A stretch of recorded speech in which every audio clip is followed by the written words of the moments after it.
하나님은 우리의 인생을 붙드십니다. 네, 한 번 더 인사 나눴으면 좋겠습니다. 주님의 이름으로 사랑합니다. 아멘. 하나님께서 우리 가운데 은혜 주셔서 또 우리의 삶이 풍성함 가운데 또 거하는 줄 믿습니다. 한 해가 시작되었고 또 2월 둘째 주를 우리가 맞이합니다. 우리 안에 하나님 주시는 소망과 기쁨이 가득하기를 주님의 이름으로 축복합니다. 여러분, 막바지 입춘 한파가 기승을 부리고 있습니다. 오늘 뉴스를 보니까 한강이 공식적으로 오늘 결빙되었습니다. 여러분, 한강이 결빙되었다, 한강이 얼어붙었다라는 걸 어떻게 평가하는 줄 아십니까? 저도 오늘 이제 찾아보고 알았는데요. 한강이 공식적으로 얼었다라는 이제 이 이야기를 하려면 한강대교, 여러분 한강대교 아시죠? 예, 용산에 있는 그 한강대교 노량진 방향에 두 번째와 네 번째 교각이 있어요. 예, 교각이 여러 개가 있잖아요.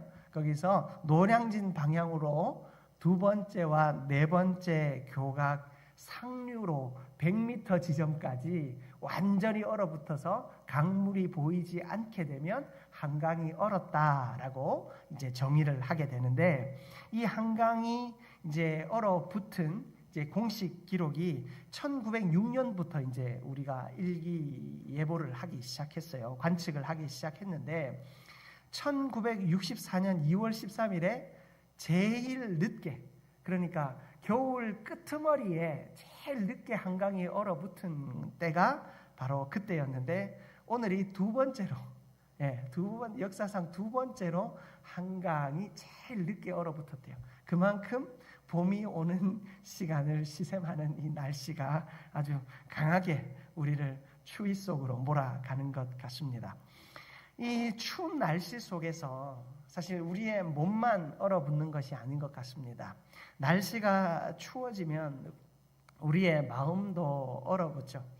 그래서 겨울이 되면 교회가 어떤 대중적인 사역들을 잠시 멈추고 이제 봄이 올 때를 기다렸다가 봄이 오면 여러 가지 대중적인 사역들을 감당하게 됩니다. 우리가 이 겨울이 길어질수록 우리의 몸이 얼어붙고 또 우리가 해야 할 일들에 대하여 미루어가는 것처럼 우리의 영적인 삶 역시도 마찬가지입니다. 우리의 영혼이 얼어붙어 있고 우리의 심령이 얼어붙어 있으면 우리가 마땅히 감당하고 또 헌신해야 할 이 많은 사역들에서 자꾸만 머뭇하게 되고 뒷걸음치게 되는 것 같습니다. 아이들을 깨워봐도 여름이면 순식간에 일어나는 아이들이 겨울이면 그렇게 이불 속에서 나오지 않으려고 애쓰는 모습을 보면 우리의 모습들이 그러지 않나 생각해 봅니다. 그러나 여러분, 하나님께서는 오늘 우리에게 말씀을 통하여 말씀하십니다. 우리가 두려워하지 말라 말씀하십니다. 너희의 마음이 얼어붙지 말라 말씀하십니다. 얼어붙은 채로 내버려두지 말라 말씀하고 계십니다. 우리가 두려워하지 않고 주님을 향하여 손 내밀 때 주님은 우리 가운데 따뜻한 위로와 또 선한 능력을 나타내 보여주실 줄 믿습니다. 그런 은혜가 우리 가운데 가득할 수 있기를 주님의 이름으로 축복합니다. 여러분, 오늘 우리가 읽은 이사야 41장 10절 말씀 하반절에 보면 나의 오른손으로 너를 붙들리라 라는 메시지가 있어요. 여기에 이 의로운 오른손, 하나님의 의로운 오른손이 무엇을 의미하는가? 여러분, 하나님의 의로운 오른손은 먼저는 하나님의 권능과 권세를 의미합니다. 하나님은 우리의 삶 가운데 능력을 나타내는 분이십니다. 출애굽기 15장 6절에 보면 여호와여 주의 오른손이 권능으로 영광을 나타내시니이다. 여러분, 모세가 홍해의 기적을 경험한 후에 하나님의 오른손의 능력이 무엇인지를 똑똑히 보게 되었어요. 정말로 상상도 할 수 없는 그 바다가 두 개로 갈라지면서 그곳으로 이스라엘 백성들이 지나갔어요. 그 일을 행한 것이 무엇인가? 하나님의 의로운 오른손이었다라는 것입니다. 또한 다윗은요 시편 63편 8절에서 내 영혼이 주를 가까이 따르니 주의 오른손이 나를 붙드시나이다. 주님의 그 능력 있는 오른손, 주님의 그 의로운 오른손이 자신을 구원하는 손길이다 고백하고 있습니다. 여러분, 하나님은요 우리의 삶을 선한 능력으로 이끌어 가시고 우리에게 도움을 주시는 분일 뿐만 아니라 그 손으로 우리를 구원하여 건져 올리시는 분인 줄 믿습니다. 여러분, 그러므로 우리가 하나님을 향하여 애매한 태도로 서 있지 않기를 축복합니다. 하나님은요 우리에게 능력으로 역사하십니다. 나의 개인적인 문제, 물질의 문제, 또 건강의 문제, 관계의 문제, 우리가 살아가며 만나는 수많은 문제들을 하나님은 그 손으로 해결하여 주십니다. 그러나 하나님은 그것만으로 우리에게 역사하는 분이 아니십니다. 하나님이 그렇게 하시는 이유가 있습니다. 나에게 도움을 주시는 이유가 있습니다. 뭡니까? 바로 우리를 구원하시고자 하시는 그 거룩한 뜻을 이루기 위하여 우리에게 도움을 주시는 것입니다. 그러므로 우리는 하나님의 의로운 오른손을 생각할 때 그 권세에 있는 능력의 손을 생각할 뿐만 아니라 우리를 구원하시고 따뜻하게 안아주시는 그 위로의 손길도 함께 기억해야 할 줄 믿습니다. 능력과 구원과 또 하나님의 전능과 그리고 하나님의 따뜻한 위로의 역사가 하나님의 그 놀라운 손길을 통하여 우리 가운데 나타나기를 축복합니다. 오늘 말씀을 통하여서 그 하나님의 권능의 손길을 맛보게 되는 우리 모두가 되기를 주님의 이름으로 축복합니다. 여러분, 하나님의 의로운 손에 붙들림 받는 삶을 살아가기 위하여 우리가 첫 번째로 기억해야 할 것은 우리의 두려움의 이유를 알아야 한다라는 것입니다.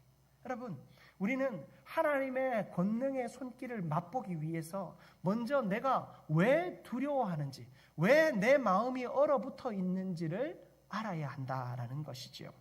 이 모든 것이 사탄의 공격 때문입니다. 사탄은 우리를 어떠한 형태로 공격하고 있는가? 짧게 3가지 정도 제가 한번 살펴보겠습니다. 첫 번째는 여러분, 우리에게 통제 불능감을 이 사탄이 주는 것 같습니다. 여러분, 우리는요 내가 살아가는 이 삶의 자리, 그리고 내가 만나는 이 삶의 모든 영역에서 나 스스로 이 모든 상황을 통제하기를 원합니다. 모든 것이 내 통제 아래 그것들이 있었으면 좋겠어요. 너무 불확실한 일들이 일어나거나 계획하지 않은 일들이 일어나는 것이 두렵습니다. 여러분, 그런 분들 간혹 있으시죠? 약속되지 않은 일이 일어나면 마음이 불안하고 불편해요. 누군가가 약속하지 않고 갑자기 찾아오면 그 모든 상황이 불편합니다. 여러분, 우리의 인생 속에 내가 통제할 수 없는 일이 일어나는 것을 사람들은 다 두려워합니다. 경제적인 문제, 또 건강의 문제, 관계의 문제들은 나에게 예고 없이 찾아옵니다. 모두가 행복한 것 같은데. 제가 금요일 날 동기 목사님을 만났어요. 차 한잔 하면서 이렇게 이야기하는데 얼굴에 이렇게 다크서클이 이만큼 내려와 있더라고요. 왜 그렇게 근심하냐라고 했더니 성도들이 자꾸 싸운대. 서로 싸우다가 싸우면 결론은 뭐냐면 안 나오겠대. 그러니까 이게 너무 걱정스러운 거예요. 만나보면 둘 다 잘못했는데 둘 다 잘못했다고 또 말할 수도 없어, 이 목회자 입장에서. 그러니 이러지도 못하고 저러지도 못하고 고민하고 있더라고요. 다 잘 되는 것 같고 다 행복한 것 같은데 자꾸만 예상치 못한 일들이 일어난다라고 말합니다. 여러분, 경제적인 문제나 어떤 건강의 문제나 관계적인 문제나, 여러분, 이 내가 어찌할 수 없는 일들이 내 앞에 나타날 때 우리는 연약함을 느낍니다. 나의 무능력함을 뼈저리게 느끼게 되는 것입니다. 그래서 마태복음 6장 34절에서는 예수님께서 그러므로 내일 일을 위하여 염려하지 말라. 내일 일은 내일이 염려할 것이요 한날의 괴로움은 그날로 족하니라 말씀하고 있어요. 여러분, 두려움은 우리가 미래를 스스로 해결할 수 없다는 불안을 품고 있을 때 점점 커집니다. 여러분, 내가 통제할 수 없습니다. 애초부터 나는 내 삶의 어떤 영역도 나 스스로 통제할 수 없습니다. 그런데 내가 통제할 수 없는 것까지도 내가 통제하려고 하니 내 안에 두려움과 불안이 엄습해서 무엇 하나 제대로 해낼 수 없는 무기력감에 빠지는 것입니다. 그래서 주님께서 내일 일은 누가 염려하라고요? 내일에 내가 염려하라고요? 아니죠. 내일 일은 내일이 염려하라는 거예요. 여러분, 일은 일로 맡겨두라는 거예요. 그 내일 일어나는 그 일들마저도 내가 통제하겠다고 드는 것은 지극히 교만한 일이라는 거예요. 사탄은 우리를 교만하게 만듭니다. 사탄은 우리를 교만하게 만들어서 내 모든 일을 통제할 수 있다라고 판단하게 하고 내일 일도 내가 염려하면 통제할 수 있다라고 생각하게 만듭니다. 그러나 여러분, 그 사탄의 유혹이 우리를 통제 불능감 속에서 처절한 두려움과 패배감 속에 빠지게 한다라는 사실을 여러분 오늘 깨어 기억할 수 있기를 축복합니다. 두 번째로 우리가 이 두려워할 수밖에 없는 이유는 하나님의 임재를 상실했기 때문이에요. 하나님의 임재를 상실했기 때문이에요. 여러분, 죄로 인해서 우리 인간은 하나님과 멀어졌습니다. 그 인간은 바로 그 날, 그 시부터, 그 순간부터 무엇을 느꼈습니까? 두려움을 느끼기 시작했습니다. 아담과 하와는 죄를 짓고 난 이후부터 창세기 3장 10절에 보면 하나님 앞에서 두려워하여 숨었다라고 기록하고 있어요. 여러분, 인간은요, 하나님과의 관계가 단절되는 그 순간부터 두려움에 빠집니다. 여러분, 우리는 하나님과 단절된 사람이 여기에는 아무도 없어요. 하나님의 성령으로 말미암아 우리와 끊임없이 연결되어져 있습니다. 내가 기도할 때, 내가 눈물 흘릴 때, 내가 아파 주를 향하여 부르짖을 때 주님은 우리를 기억하고 계시고 하나님과 우리는 끊임없이 연결되어져 있음을 우리는 잊어버려서는 안 됩니다. 성령께서 그렇게 역사하고 계신데 사탄은 우리에게 어떤 마음을 심어줍니까? 하나님이 너를 버렸다. 하나님이 바쁘셔서 너에게 신경 쓸 겨를이 없다 이야기합니다. 여러분, 제가 목회자로서 제일 자괴감이 들 때가 뭔 줄 아세요? 성도님들이 큰 문제를 겪고 고통을 당해요. 근데 나중에 그 일이 다 끝나고 나서 찾아옵니다. 혼자 어디서 위로를 받았는지 다 위로받고 찾아옵니다. 찾아와서 이야기합니다. 그래서 제가 묻죠. 왜 그때 이야기하지 않으셨어요? 목사님 다른 일로 바쁘신데, 교회를 이래저래 신경 쓰시고 말씀 준비하려면 바쁘신데 제가 그것까지 어떻게 이야기 드립니까? 말씀하실 때 제가 제일 자괴감을 느낍니다. 여러분, 목회자는 그런 일을 위해서 존재하는 겁니다. 여러분이 위로받고 여러분들이 어려워할 때, 힘들어할 때 여러분, 제가 여러분들에게 해줄 수 있는 것은 사실 아무것도 없어요. 그러나 여러분을 위해 기도할 수 있는 일, 여러분에게 하나님이 함께하고 계시다라는 사실을 알려주는 일은 제가 할 수 있는 일이거든요. 근데 저를 인정하지 않으셔서 그러지는 않겠지만 여러분, 그런 일들이 있고 어려움이 있으면 꼭 말씀하세요. 그래야 우리가 기도하며 하나님이 우리와 함께 계시다라는 사실을 우리가 함께 깨달을 수 있게 되는 것입니다. 여러분, 하나님과의 관계가 회복되어지면 우리에게 두려움이 눈 녹듯 녹아지는 줄 믿습니다. 죄에 빠진 인생들이 어떻게 살아갈지 알 수 없을 때 주님께서 이 땅 가운데 오셨습니다. 십자가에 그 몸을 내어주시고 채찍을 맞으시고 살과 몸이 찢겨 나가시고 물과 피를 다 쏟으신 후에 그 십자가에서 죽으셨습니다. 예수 그리스도께서 십자가에서 죽으셨다가 사흘 만에 다시 살아나심으로 여러분 우리에게 영원한 생명과 구원을 허락하셨고 하나님과 우리 사이에 단절되어 있는 관계가 온전히 회복되게 하신 줄 믿습니다.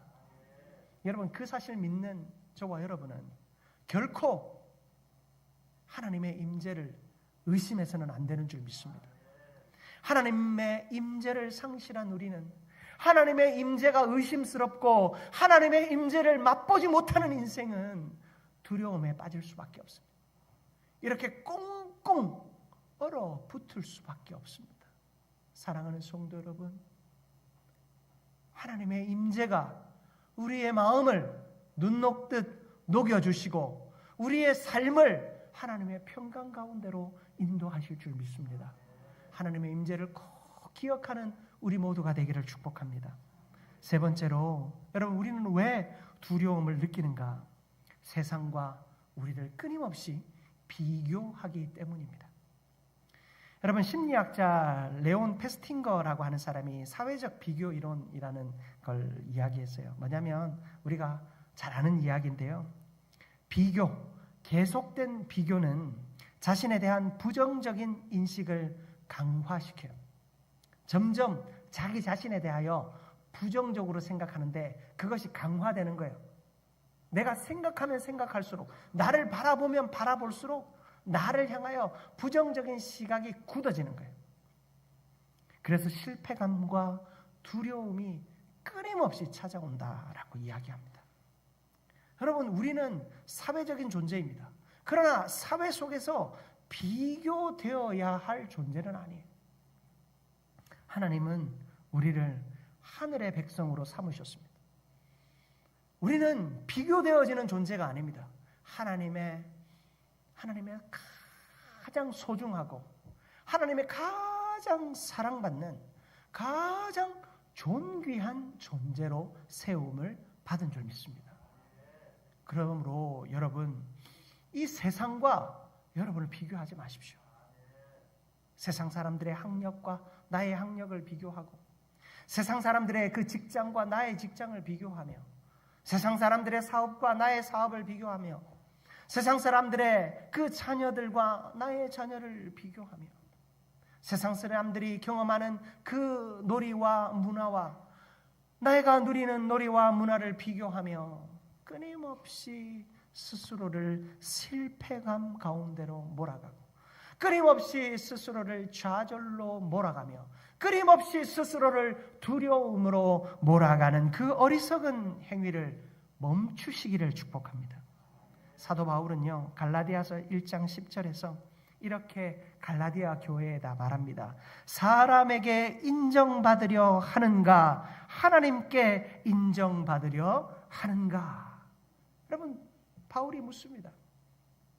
아니 갈라디아 교회 성도들이여 당신들은 도대체 누구에게 인정받기 위해 그렇게 살아갑니까?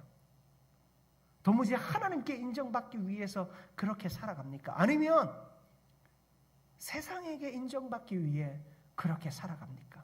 묻습니다. 바울은 오늘날 저와 여러분에게도 묻는 줄 믿습니다. 여러분은 누구의 인정을 위해서 살아갑니까? 여러분 우리는요 하나님이 인정하는 삶을 살아야 하는 줄 믿습니다. 세상이 아니라 세상 사람들이 이렇게 저렇게 비교해봐서 야 너는 그 정도면 잘 살았어. 너는 그 정도면 성공한 인생이야. 그 이야기 듣고 싶어서 살아가는 삶이 아니라 마지막 날 하나님 앞에 섰을 때 저 천국에서 나를 안아주시며 잘하였다 충성된 종아 네가 작은 일에 충성하였으니 내가 이 큰 것을 너에게 다 맡겨주겠다. 그렇게 칭찬하시는 그 주님의 음성 앞에 위로받고 은혜를 누리는 우리 모두가 되기를 주님의 이름으로 축복합니다.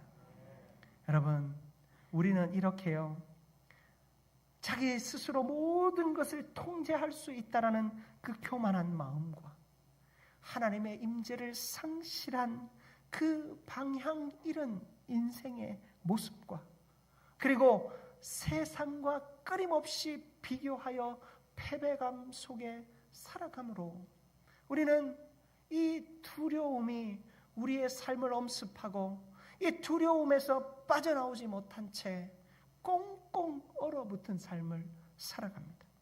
여러분, 이러한 삶에서 우리가 빠져나오기 위해서, 이러한 삶에서 우리가 승리하기 위해서 우리가 해야 할 중요한 일이 있습니다.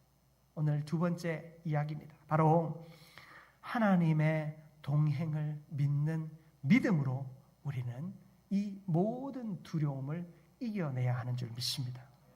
여러분, 오늘 우리가 읽은 본문 말씀을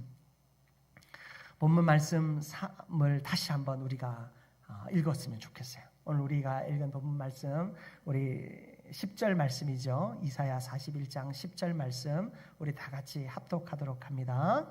두려워하지 말라, 내가 너와 함께 함이라. 놀라지 말라, 나는 내 하나님이 됨이라. 내가 너를 굳세게 하리라. 참으로 너를 도와주리라. 참으로 나의 의로운 오른손으로 너를 붙들리라. 아멘. 여러분, 하나님께서는 이 이사야 선지자를 통하여서 우리에게 말씀하십니다. 나의 의로운 오른손으로 너를 붙들겠다. 여러분, 우리는 하나님의 의로운 오른손을 붙들고 나아가야 합니다. 그 의로운 오른손이 뭐라고요? 우리를 이 삶의 자리, 이 어려움의 자리, 고통의 자리에서 승리하게 하시는 능력의 손일 뿐만 아니라 우리의 약해져 있는 이 약한 심령을, 하나님을 떠나 있는 이 심령을 하나님 앞에서 회복되게 하고 구원하게 하시는 따뜻한 위로의 손, 능력과 위로의 손, 권세와 구원의 손인 그 하나님의 손을 붙잡고 동행하는 믿음이 우리 가운데 있을 때 우리는 이 모든 두려움을 이기게 되는 줄 믿습니다. 여러분, 요한복음 10장 28절 말씀이에요. 우리 화면을 보면서 우리 같이 한번 합독하도록 합니다. 내가 그들에게 영생을 주노니 영원히 멸망하지 아니할 것이요 또 그들을 내 손에서 빼앗을 자가 없으니라. 아멘. 여러분, 주님께서 분명히 말씀하셨습니다. 뭐라고요? 내가 너희에게 영생을 주었다. 너희들은 영원히 멸망하지 않을 것이다. 너희들의 영혼은 지옥으로 떨어지는 것이 아니라 영원히 불타는 그 지옥에서 영원히 고통받는 것이 아니라 저 천국에서 영원한 안식과 복락을 누리게 될 것이다 말씀하십니다.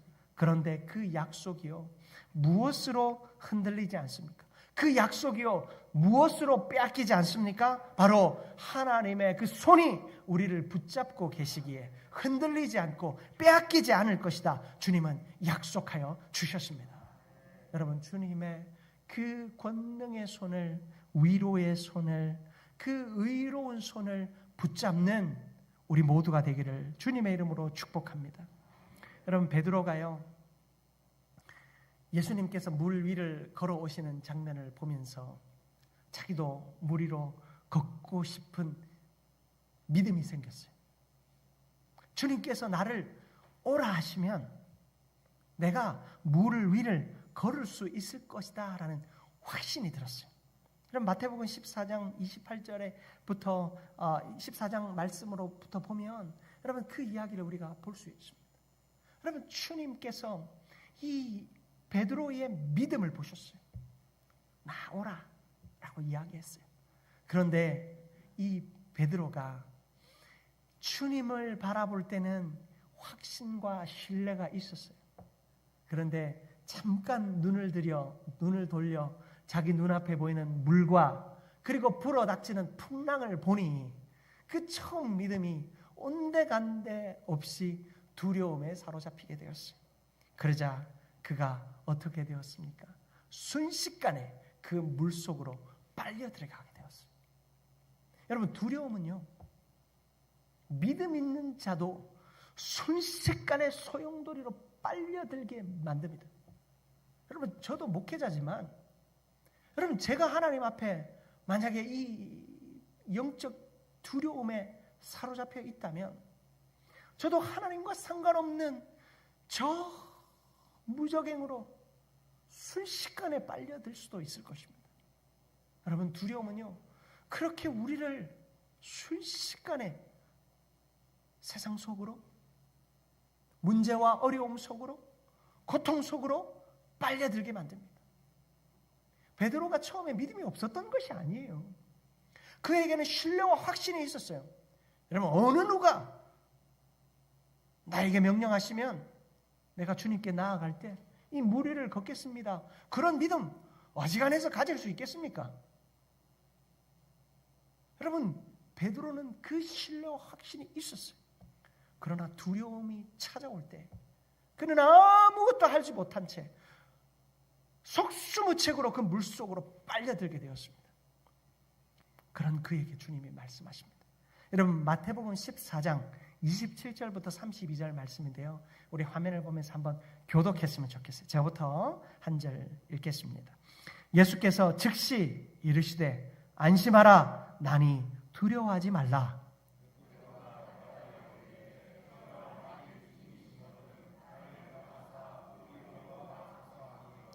오라 하시니 베드로가 배에서 내려 물 위로 걸어서 예수께로 가되,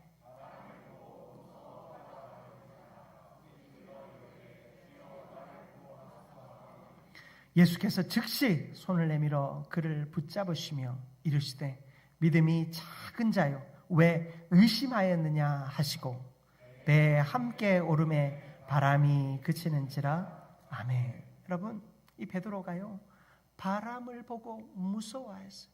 그리고 그 두려움 속에서 물속으로 빠져들었습니다. 그때 주님을 향하여 외쳤습니다. 주여, 나를 구원하소서. 주여, 나를 구원하소서. 여러분, 우리의 기도 가운데 어느 순간부터 주여, 나를 구원하소서, 이 부르짖음이 사라진 것 같아요. 주님을 향하여 부르짖고 주님, 나를 구원하여 주옵소서, 주님, 나를 살려 주옵소서. 부르짖으면 주님께서 응답하시는데 우리가 부르짖지 않는 것 같아요. 두려움과 의심에 사로잡혀서 그 물길 속에서 어떻게 하면 살 수 있을까 발버둥 친다고 주여, 나를 구원하소서, 그 부르짖음이 우리의 기도에서 사라지고 있는 것 같아요. 베드로가 주님을 향하여 주여, 나를 구원하소서 부르짖을 때 31절을 다시 보십시오. 예수께서 즉시 손을 내밀어 그의 손을 붙잡으시며. 여러분, 제가 예수님이라면 베드로를 잠깐 지켜봤을 것 같아요. 그래, 이놈아, 왜 의심했냐? 너 처음에 나 믿겠다고 하지 않았냐? 그래서 물 위로 걸어왔지 않느냐? 왜 의심했냐? 그래, 물 좀 한번 먹어봐라. 그리고 조금 막 허우적거리고 죽겠다고 난리를 피면 그제서 손을 내밀어서 건져 올릴 것 같은데, 여러분, 예수님은 어떻게 하셨어요? 즉시 손을 내밀어 그를 붙잡으셨어요. 여러분, 주님은요, 이러한 분이세요. 주여, 나를 구원하소서 부르짖는 이에게 주님은 즉시 손을 내밀어 주시는 분이신 줄 믿습니다. 그 권능의 손으로, 그 의로운 오른손으로 우리를 붙잡아 주시는 분이 바로 우리 주님인 줄 믿습니다. 여러분, 주님께서 그를 붙잡아 올리심으로 그 바람까지도 잠잠하게 되었다라고 오늘 말씀은 이야기하고 있습니다. 여러분, 우리의 인생에 풍랑이 찾아옵니까? 우리의 삶에 꽁꽁 얼어붙는 듯한 두려움과 고통의 문제가 찾아오십니까? 우리를 두렵게 하는 그 이유를 먼저 살펴보십시오. 무엇이 나를 두렵게 하고 무엇이 나를 꽁꽁 얼어붙게 만들고 있는지를 찾으십시오. 저는 오늘 여러분에게 3가지만 말씀드렸지만 아마 1년 내내 말씀드려도 다 말씀 못 드릴 이유들이 가득할 것입니다. 여러분, 그 이유들 속에서 우리가 찾아야 할 것은 무엇입니까? 주님의 권능의 손인 줄 믿습니다. 주님의 구원하시는 의로운 손인 줄 믿습니다. 주님의 그 손길을 바라보며 주님이 우리에게 허락하여 주시는 놀라운 구원의 역사를 경험하게 되는 우리 모두가 되기를 축복합니다. 여러분, 두려워하지 마십시오. 여러분, 두려워하지 마십시오. 하나님은 우리와 함께 하십니다. 목사님, 저는 안 두려운데요, 행복한데요, 즐거운데요. 여러분, 그것이 어쩌면 문제일 수 있습니다. 너무 행복하고 즐거워서 기도할 거리가 없는 것이 오히려 문제일 수도 있습니다. 사탄이 우리를 향하여 속이고 있는 것일지 모릅니다. 너는 행복하니까 기도 안 해도 돼. 너는 아무 문제가 없잖아. 네 자식들 잘 되고, 네 직장 잘 되고, 네 사업 잘 되고, 네 자녀들 인생 행복하고, 너가 하는 일이 다 평안하니까 기도하지 않아도 되잖아. 여러분, 사단이 우리를 속일 수 있습니다. 그것은 더 큰 문제입니다. 여러분, 하나님 앞에 온전히 엎드려 주의 오른손을 붙잡는 우리가 되기를 축복합니다. 잃어버린 우리의 부르짖음, 주여 나를 구원하소서. 여러분, 그 부르짖음이 우리 가운데 회복되어지기를 축복합니다. 이렇게 하나님 안에서 주의 손을 붙잡고 주의 구원의 능력과 삶의 역사하시는 그 은혜의 순간들을 맛보며 매일의 삶을 승리하는 우리 모두가 되기를 주님의 이름으로 축복합니다. 사랑과 은혜가 충만하신 하나님, 너무나도 감사합니다. 내 힘과 내 능으로 할 수 없어 주님을 의지합니다. 하나님, 내가 주님 온전히 의지할 때 주님을 향한 온전한 믿음이 회복되어지게 하여 주시고, 나의 삶을 내 뜻대로 통제하려 하거나 하나님의 임재를 잃어버리거나 세상과 비교하는 그 어리석음 속에서 헤어나오게 하여 주옵소서. 그리하여 온전히 주님의 오른손을 붙잡고 그 능력의 역사를 경험하며 살아가는 우리 모두가 되게 하여 주옵소서. 그렇게 우리의 인생을 선한 능력으로 이끄실 주님을 기대하며 예수 그리스도의 이름으로 기도드립니다. 아멘.